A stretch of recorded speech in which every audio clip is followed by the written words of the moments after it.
RS number 14, Let Narciso, please come in, Miss Let. Wala naman lakay. Actually, yan ay internal matter at hindi pa yan final. Kaya nga kahapon ay nagkaroon kami ng dialogo, ayan, sa PCO. O, ano nangyari? Tapos noon, magsusubiti kami ng position paper, ang Malacanang Press Corps, at saka re-repasuhin yung guidelines na yan, saka maglalabas ng final. Pero bakit bigla silang... ba't bigla sila naghigpit ng ganyan? Samantalang sa tinagal-tagal na natin sa media, panahon pa ng dating Pangulong Ferdinand Marcos Sr., wala namang ganyan sa Malacanang Press Office, pero biglang ngayon magkakaroon ng ganyan mga regulation. Pagka may recommendation sa news organization sa endorsement, dapat yun na ang basehan. Ganun naman ang patakaran. Bakit ngayon ang daming qualification, ang daming requirements? Yan lakay. Kasama yan sa mga ni-raise na concern ng MTC.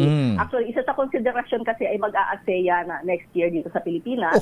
At syempre, ang Malacanang... ASEAN lang pala. Dami-dami na nating kinover dito ng mga international events. ASEAN lang ito.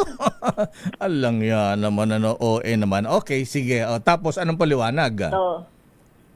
Yun lakay, dahil ang Malacanang ay hindi lang private, kundi alam din naman natin, isa sa mga vital installations. So, kapag pinag-usapan ang seguridad, ay ayun, parte na rin yun. So, abangan natin lakay.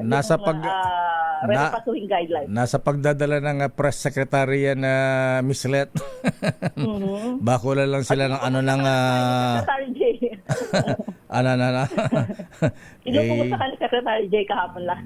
Problema ko dito kay J. Ruiz, sa totoo lang, hindi maganda ang integrity, credibility sa among media men lang. Ayan, kaya maapon. Teka, sino ba siya? Anyway, sige, mag-report ka na nga. Baka mama ikaw ay mabano, alisan ka na accreditation dyan. Lakay, darating sa bansa ngayong araw si Japanese Prime Minister Shigeru Ishiba para sa kanyang official visit. At mamayang hapon nga ay magiging panauhin ng Pangulo at ni First Lady Liza Araneta Marcos, ang Prime Minister at kanyang may bahay na si Yoshiko Ishiba sa Malacanang. Magpupulong sila Pangulong Marcos at Prime Minister Ishiba para mas palalimin at paghusayin pang economic at development cooperation.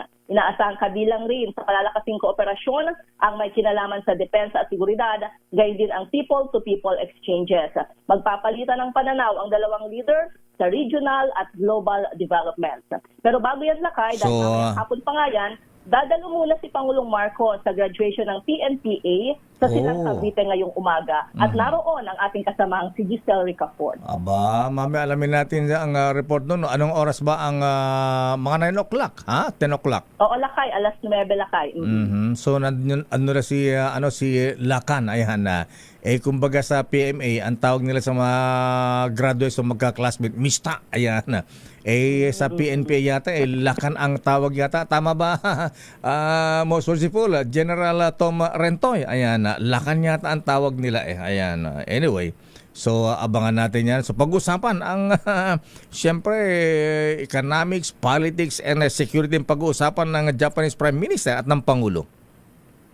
Oo, lakay. At yun din yung binanggit. Dahil lakay may pulisiya din, di ba, ang Trump administration. So kasama dyan yung ekonomiya kasi may mga Japanese company na napag-uusapan yung pag-expand sa bansa. So titingnan daw ng Japanese Prime Minister yung concerns ng mga Japanese companies sa pag-ooperate sa Pilipinas. Ayun.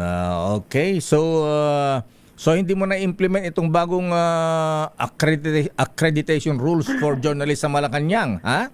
Hindi pa lakay. Mayroon kaming isang linggo hanggang Biyernes para mag-sumite ng aming position paper. At pagkatapos noon, mag-meeting ulit ang PCO at ang NPC officers. At pagkatapos noon, saka natin malalaman kung magkakaroon nga kung re-repasuhin yung guidelines at kung magkakaroon nga ng final na guidelines. Ayan, ba't ba naisip kasi ito for the first time in many decades?